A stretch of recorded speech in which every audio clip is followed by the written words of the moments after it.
বিসমিল্লাহির রহমানির রহিম। রাসূলুল্লাহ সাল্লাল্লাহু আলাইহি সাল্লাম গ্যারান্টি দিয়েছেন, এই দোয়াটি জান্নাতের চাবি। রাসূলুল্লাহ সাল্লাল্লাহু আলাইহি সাল্লাম বলেন, যে ব্যক্তি এই দোয়া সকালে পাঠ করবে এবং ওই দিন সন্ধ্যার আগে মারা যাবে, সে জান্নাতি হবে।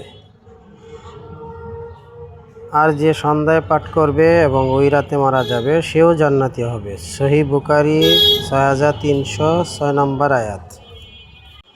দোয়াটি হলো, আল্লাহুম্মা আনতা রাব্বি লা ইলাহা ইল্লা আনতা খালাকতানি ওয়া আনা আবদুক ওয়া আনা আলা আহদিকা ওয়া ওয়াদিকা মানতাউতু আউযু বিকা মিন শাররি মা সানাতু আবুউ লাকা বিনিমাতিকা আলাইয়া ওয়া আবুউ লাকা বিজামবি ফাগফিরলি ফাইন্নাহু লা ইয়াগফিরু যুনুবা ইল্লা আনতা।